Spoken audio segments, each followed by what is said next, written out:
또는 우리에게 하나님의 모든 자비하심으로 내가 너희를 권하노니 가장 간절한 마음으로 너희 삶이 영적 예배가 되게 하라 합니다. 그런데 영적 예배를 드릴 수 있으려면 구약의 제사를 알아야 된답니다. 우리는 본문에서 바울 사도의 권고를 들어 산 제물이 되어 하나님께서 기쁘시게 받으실 영적 예배를 잘 드리고 싶어 합니다. 과연 모든 그리스도인들이 정말 이 영적 예배를 잘 알고 드리고 있는 것입니까? 사도 베드로도 이렇게 드려진 영적 예배를 위해 엄중하게 권고하고 있습니다. 함께 읽어보실까요? 시작.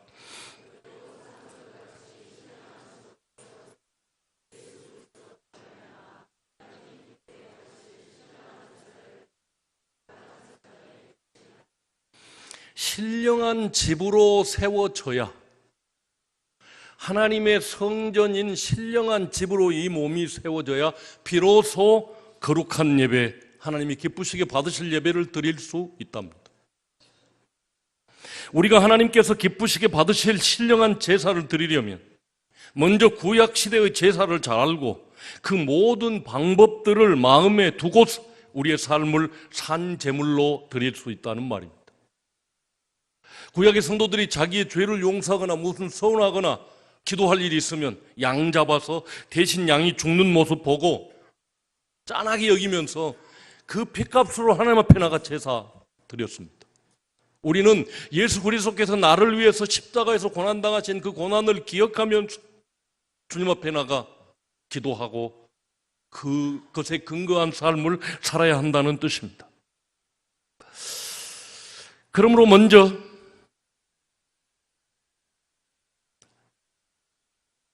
하나님께서 모세와 이스라엘 사람들에게 세상을 복되게 할 제사장 나라, 거룩한 백성으로서 어떻게 구별된 삶을 살 것인지를 요구하셨고, 그 요구하신 것을 알아야 비로소 이 세대를 본받지 않고 거룩한 삶, 영적 예배를 드릴 수 있다는 것입니다.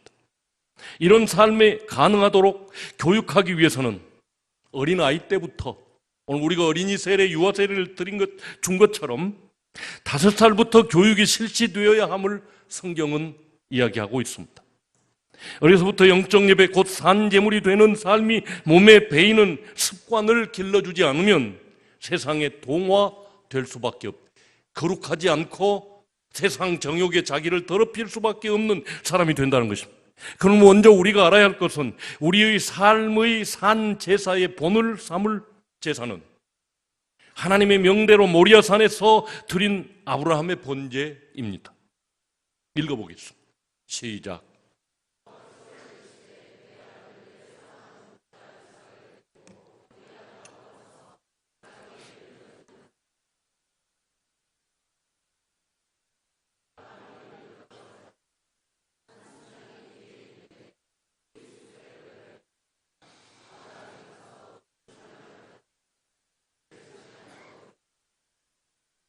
백세에 얻은 아들입니다. 눈에 넣어도 안 아플 그 아들을 내 토막으로 자르고 내장을 다 버리고 그리고 나무 위에다 올려놓고 불 태워서 하나도 남지 않게 죄만 남게 다 하나님께 올려 보내라는 것입니다. 이게 부모된 사람으로서 가능하겠습니까? 아브라함이 하나님과 동행하기를 10수년 수많은 사건들이 그에게 있었지만 이 모리아산의 사건은 아브라함의 삶에 있어서 그 신앙 사건의 최고 하이라이트였습니다. 이 사건으로 말미암아 그는 실제적인 복의 근원이 되며 믿음의 조상으로서 하나님과 벗이라고 하는 칭호, 별명을 얻게 됩니다. 모리아산의 번제는 골고다 십자가 이해의 필수 조건입니다. 독자 아들을 바친 아브라함의 구약의 모리아산 제사와 하나님의 독생자 예수 그리스도를 골고다에서 죽이고 피 흘리게 하신 하나님의 그 산제사 두 개를 이해해야 예수님이 왜 우리를 위해 죽으셨는가를 알게 됩니다.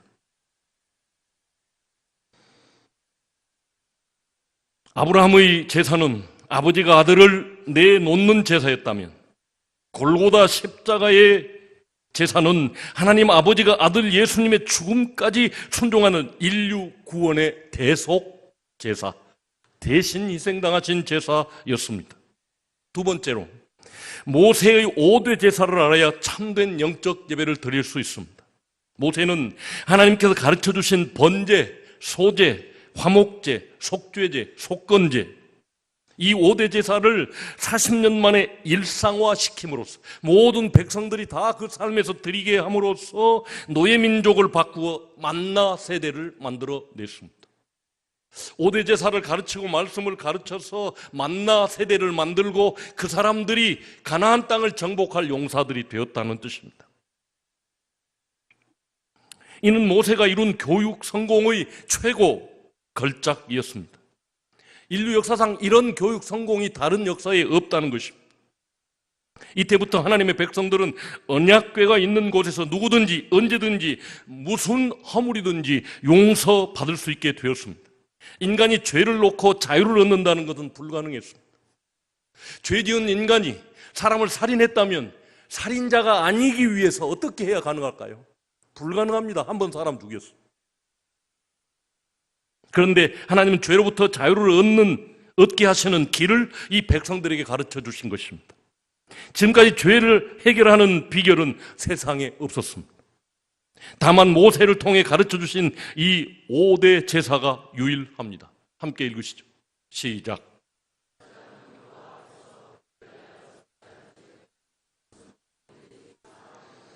하나님과 죄 지은 죄인 사이에 제사장을 세워놓고 양을 대신 잡아 피 흘리게 하고 그리고 그 죄를 용서하면 죄 용서하는 길을 열어주셨습니다. 세 번째로, 모세에 이은 다윗과 솔로몬의 성전 제사의 방향을 알아야 영적 예배를 드릴 수 있습니다.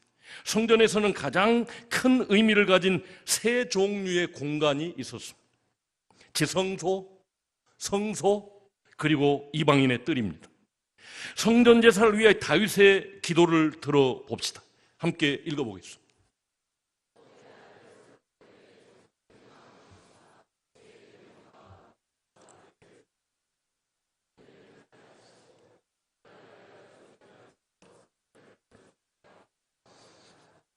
당대 최고의 건축가는 여로보암이었습니다. 그러나 그는 솔로몬으로부터 10지파를 떼어내어 북이스라엘을 세웠으나 준비된 예물이 아닌 것으로 그가 세운 베델과 단에 있는 성소는 하나님께서 받지 않는 우상의 성소가 되고 말았습니다. 그리고 다윗이 받은 설계도에서 이전 성막에서 찾을 수 없었던 성전만의 기능이 특이한 공간이 있었습니다. 읽어보시겠습니다.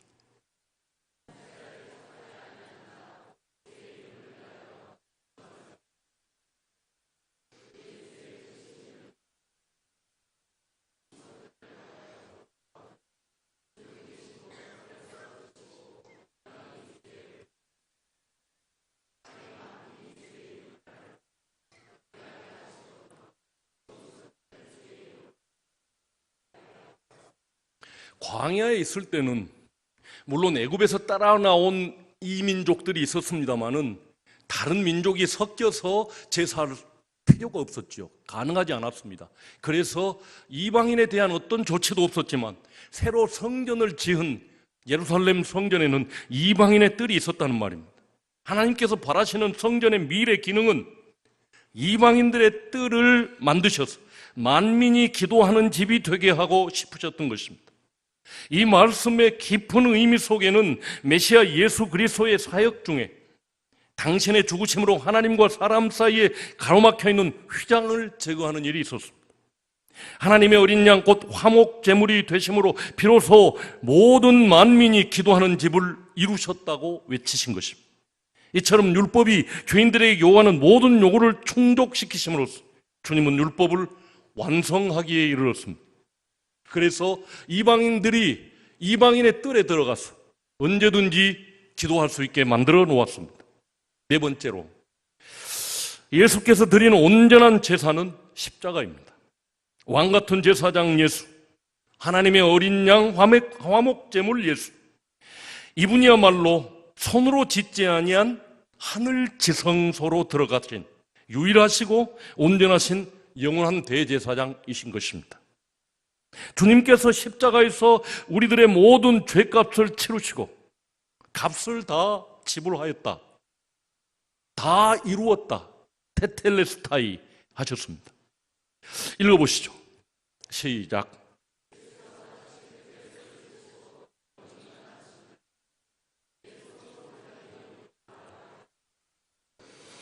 그러면 이제는 더 이상 예루살렘 성전이 필요가 없어졌으며 더 이상 제사장의 중보 사역도 끝이 나버리고 말았습니다. 그리스도께서는 장래 좋은 일의 대제사장으로 손으로 짓지 아니한 것, 곧 이 창조에 속하지 아니한 더 크고 완전한 장막으로 말미암아 염소와 송아지의 피로 하지 아니하시고 오직 자기의 피로 영원한 속죄를 이루사 단번에 성소에 들어가셨느니라. 그런 의미에서 십자가가 지성소의 문이 되었다는 말입니다. 이것을 깨달은 바울 사도는 오늘 우리에게 굿 뉴스를 전해주고 있습니다.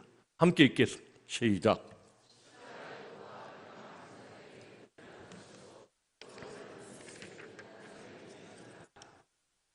그러면서 우리의 삶으로 영적 예배를 드리라고 권면합니다. 예수님께서도 우리의 예배를 받으시는 분이 영이시므로 우리의 예배가 영과 진리로 드려져야 한다고 하시면서 하나님께서는 이렇게 예배하는 자를 찾으신다고 말씀하셨습니다. 지금까지 말씀을 정리하겠습니다. 하나님께서는 유월절을 기념하라고 말씀하셨습니다.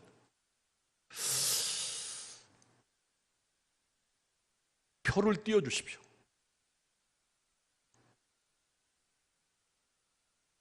저 표를 잘 이해하시면 됩니다. 성경 전체가 녹아있는 가장 중요한 표입니다. 첫 번째 유월절입니다.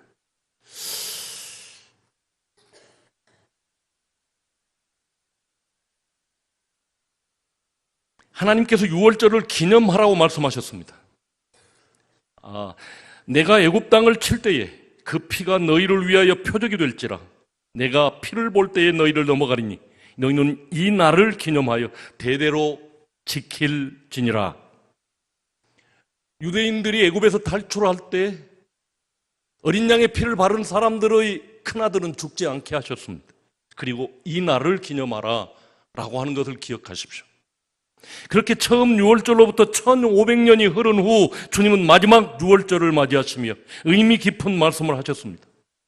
떡을 가져 감사 기도하시고 떼어 그들에게 주시며 이르시되 이것은 너희를 위하여 주는 내 몸이라 너희가 이를 행하여 나를 기념하라 하시고 저녁 먹은 후에 잔도 그와 같이 하여 이르시되 이 잔은 내 피로 세운 언약이니 새 피로 세우는 새 언약이니 곧 너희를 위하여 붓는 것이라.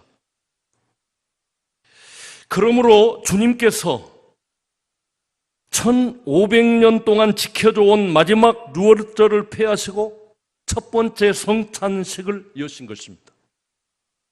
제일 처음에 드려진 어린 양 1500년 동안 지난 후에 마지막 유월절, 빨간색 있죠? 마지막 유월절에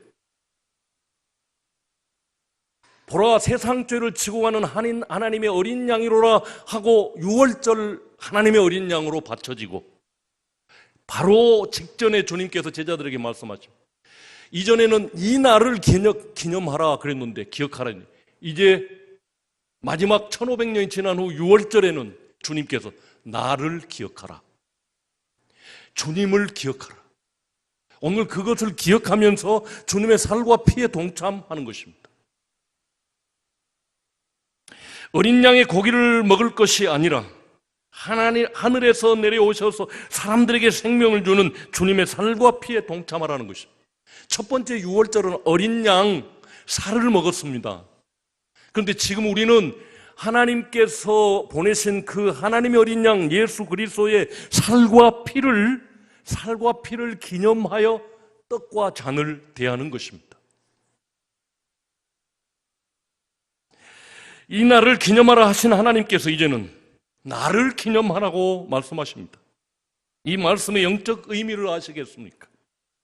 이제는 성령이 이끌려 우리 몸으로 사는 산 제물의 삶으로 하나님께 영광을 돌리는 영적 예배를 드려야 하는데 이는 진리를 따라 삶으로만 가능하다는 것입니다.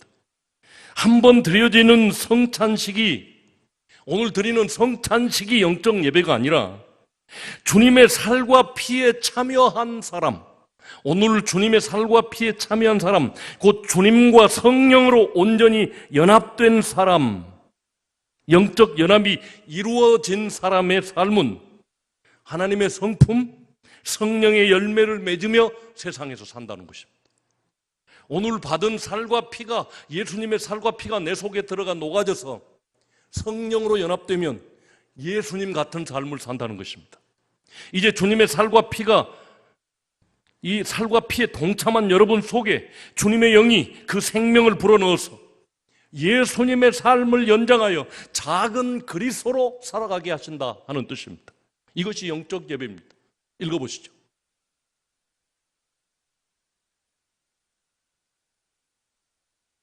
항상 우리를, 고린도후서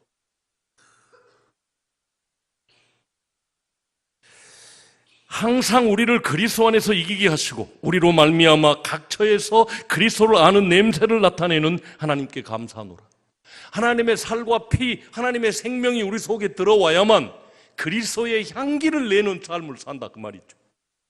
맨정신으로는 우리의 교양으로는, 우리의 상식으로는 그리스도인의 삶을 살 수가 없습니다. 그분의 생명이 내 속에 들어와 여기 존재해야 그 성품으로, 그 정신으로 향기로운 삶, 그리스도의 향기를 바라는 삶을 산다는 것입니다. 부디 주님과 온전한 연합을 이루어 작은 그리스도가 되어 죽음의 썩은 냄새가 가득한 세상에 그리스도의 향기를 한껏 풍기며 사시기를 주님 이름으로 축복합니다. 할렐루야. 기도하겠습니다. 사랑하는 아버지, 은혜를 감사합니다. 구약의 5대 제사, 아브라함의 모리아산 제사, 솔로몬 성전에 드려졌던 수많은 제사, 그 결정체, 그 정점은 예수 그리스도의 십자가였습니다. 하나님의 어린 양이 되어 당신의 살과 피를 우리에게 주셨고 우리는 주님 다시 오실 때까지 그것을 기념하며 우리가 이 은혜에 참여할 때, 이 성례에 참여할 때 하나님의 성령이 우리 속에 들어오셔서 작은 그리스도로 세상의 향기를 바라며 살게 하실 줄로 믿습니다. 영적 예배, 하나님이 기뻐하시는 산 제사 드리게 하여 주옵소서. 예수님 이름으로 축복하고 기도하옵나이다.